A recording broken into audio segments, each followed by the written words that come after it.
Hello, hello. Lovely to have you here. What I'm going to talk about in today's video has to do with what's called rhetoric, or how we present ourselves or how people present themselves and try to convince us of things. This is a topic that was of great importance in ancient Greece, but it was also important to the Buddha. Now, in order to motivate all of this and to make you understand the importance of it, we have to question what it is that indeed motivates us. In other words, what is it that gets us out of bed in the morning? Are we interested, in fact, most of us, I think, are interested in what is known in Buddhism as the worldly winds. There are 8 quote-unquote worldly winds, bad and good.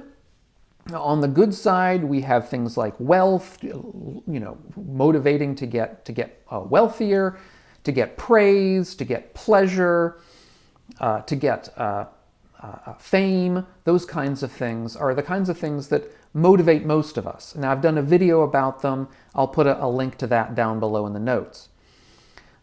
Whereas few of us are motivated by things like wisdom, trying to become wiser. And wisdom sort of cuts against the question of these worldly winds in various ways. So with that as background, where does rhetoric fit into all this? Well, as I say, rhetoric was kind of a big deal in ancient Greece. Plato in particular, perhaps the most famous Greek philosopher after Socrates, had a lot to say about rhetoric. And so what I'm going to do in today's video is I'm going to start by presenting this problem of rhetoric from given the ideas of Plato, because Plato, as I say, really established this as a problematic thing. And then what I want to do is turn to the Buddha and show how he had very similar concerns about a similar kind of topic. Now, let's keep in mind that the word rhetoric comes from ancient Greece. There isn't really, to my knowledge, a comparable term in Pali, but nevertheless, the same ideas were of concern to the Buddha. So first, let's turn to Plato, and we'll be relying mostly on his dialogue called the Gorgias, although he speaks about this problem in a number of different places. So what was rhetoric in ancient Greece? Well, we can start by saying that rhetoric was the art of persuasion. And there were a number of different people, indeed different schools, that taught this art of persuasion to people. Why was this important? This was extremely important, in particular in the law courts, as well as, we might say, in politics, among other places. In the law courts, in order to convince juries, and in order to convince one's peers. In politics, of course, in order to convince the population at large about to do certain things, to follow your lead. Many of Plato's dialogues involve discussions between Socrates and various teachers of rhetoric, otherwise known as sophists in ancient Greece. Now, to be clear, in Plato's dialogues, Socrates was always the protagonist. Socrates had passed away. He was no longer alive. He was Plato's teacher. And so Plato uses him as sort of a mouthpiece for, we might say in the early dialogues, for Socrates' own, potentially his own beliefs, but then in the later dialogues, perhaps more of Plato's thoughts. That doesn't really concern this particular video, but in any event, the point is that we begin by saying that rhetoric is the art of persuasion, the art to persuade people of what one believes. However, Socrates establishes early on that we don't need to know rhetoric in order to persuade people. For example, an expert boat builder can persuade us of the better way or the best way to build a boat. Or we might say a doctor might be able to persuade us of how we should live our lives, how we should live a healthy life.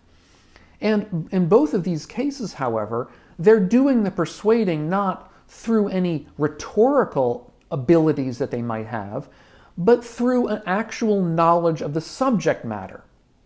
In other words, the boat builder is an expert on building boats. He's spent an entire lifetime learning how the proper way to build a boat is. And so when the boat builder convinces us, he's convincing us on the basis of knowledge, on the basis of actually knowing how to build a boat. So with that as background, we might then say that rhetoric isn't simply the art of persuasion, it's the art of persuading people of things that we don't know about ourselves. So rhetoric is the ability to convince others independent of our knowledge of the subject matter, simply through an artful use of language, of bearing, of stature, of surrounding ourselves with the right kinds of things, the right way to present information, and so on and so forth. And I think we can begin to see now that it's, in fact, rhetoric is, we might say, a form of power. And as such, it is subject to certain dangers. Indeed, we can begin to see here what the dangers might be. We're constructing in ourselves, we're developing an art to convince other things when we don't know the truth of them ourselves. And that can lead to disaster, can lead to big dangers. Indeed, nowadays, we might say that we're surrounded by people who are very skilled at rhetoric. Lawyers, politicians, PR firms, advertising agencies, all kinds of people trying to convince us of various things. And some of this can be quite dangerous. I mean, one relatively recent example from the last century involved cigarette smoking. It had been known for decades that smoking cigarettes was dangerous to our health. But nevertheless, the tobacco companies did not want that information to be widely accepted. And so what they did was to hire a bunch of PR firms, advertising agencies, to essentially engage in rhetorical kinds of manipulations of the evidence so as to convince people that there were questions within the scientific community about this result. And so one way that they would do this is to find that fringe scientist who happened to disagree with the consensus, who might himself or herself have enjoyed smoking and not particularly thought that it was dangerous, or who might have been open to, let's say, a little bit of persuasion through financial means to come out against the consensus, and they would give this person a soapbox. They would introduce them as an eminent scientist from an eminent university. They would put him on or her on television, make them available to interview, give them potential to write op-eds in local and prominent newspapers, and so on and so forth. I think we can get the idea here. And indeed, many of the same people, the same institutions who were involved in this question about the dangers of cigarette smoking were then hired by oil and gas companies to do the same thing when it came to global warming. That they would find the fringe scientist, perhaps not even having any particular knowledge of environmental issues or the climate. They would find the fringe scientist who was willing to come out against climate science, and they would again give them a soapbox. I think we know these people.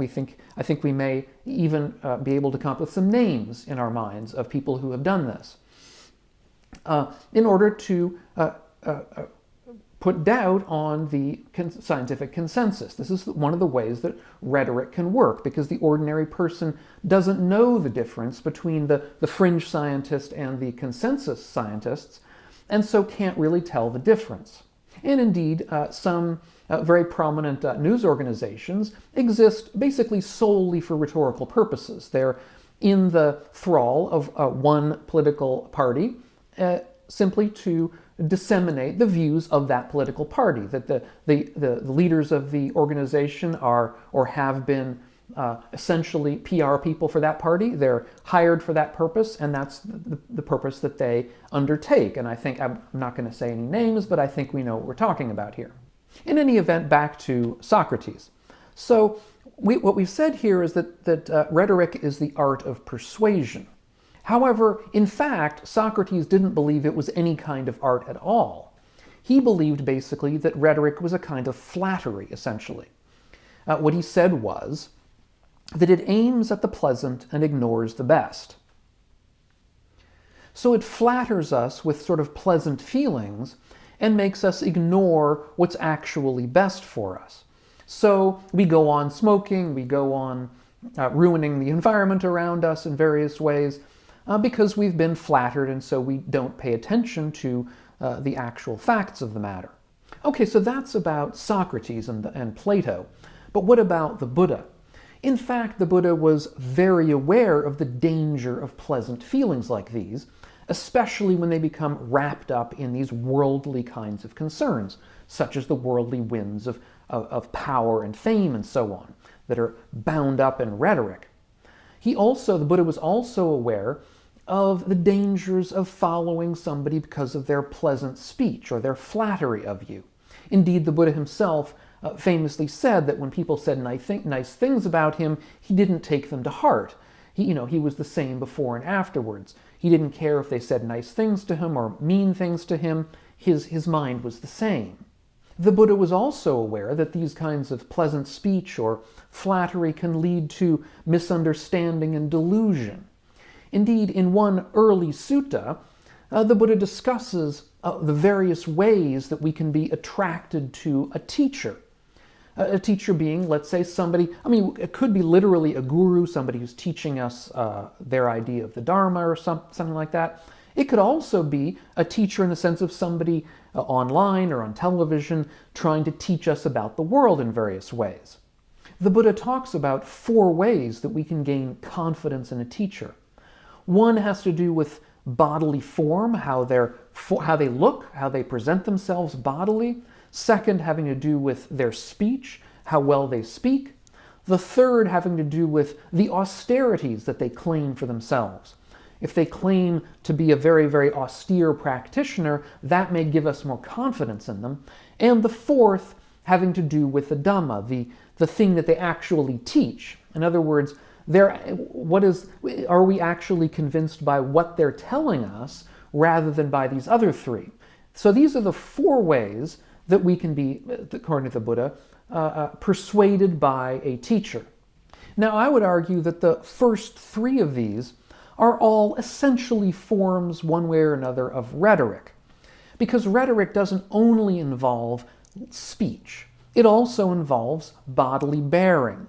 I think a lot of us may be familiar with the fact that people who are attractive, physically attractive, are more likely to convince us of something. There have been psychological studies of this. And, of course, the way we also carry ourselves physically in front of other people can either convince them or not. How we speak, how we carry our body, these are all ways that we can influence somebody rhetorically. And having to do with austerities, well, that's also a large range of possibilities.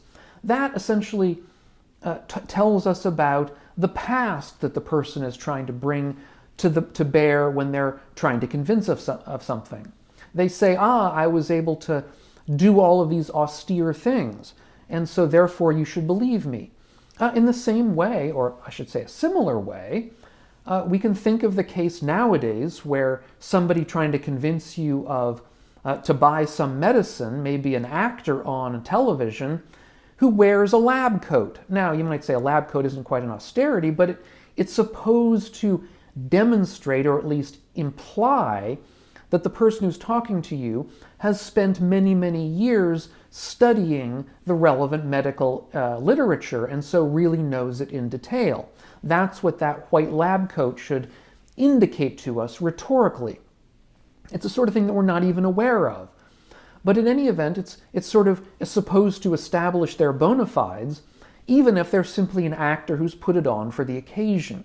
Now, according to the commentary on this particular early sutta, most of us, the vast majority, are convinced by the first 3 of these, by bodily form, by speech, or by claimed austerities. It's very, very few are convinced by the Dharma itself, by what is actually said. In other words, very few of us actually consider the information that's given us independent of all those first 3. It's a very difficult thing to do. And the Buddha goes on to say this. He says, "Those who judge on appearance and those swayed by a voice are full of desire and greed. Those people just don't understand. Not knowing what's inside, nor seeing what's outside, the fool shut in on every side gets carried away by a voice. Those of us, however, who are able to block out the voice and the appearance and simply listen to the message can gain true knowledge or begin to understand, see the difference between when we're being fooled and when we're not being fooled. Although, as we should understand from the commentary, this is not an easy thing to do, which is why so many of us, myself included of course at times, can be fooled by rhetorical ability. So let this be a lesson to us. And of course, some of the most refined forms of these kinds of abilities come from verse, from literature, from the dramatic arts. It's people who are skilled in drama, in being actors and actresses, who are perhaps some of the best at these rhetorical kinds of abilities. And for that very reason, both Plato and the Buddha were very concerned about people involved in these kinds of arts, because they had this power to convince us of things without perhaps knowing the right thing themselves. And I did an earlier video on this very problem, and I'll leave a link to it up here on the screen if you haven't seen it or would like to see it again. If you're getting something out of these videos of mine, consider taking a look at my Patreon page, which is linked down below, and see if you want to help support the channel and the work that we're all doing here. Thanks so much, and we'll catch you on the next video, and meanwhile, all of you, be well.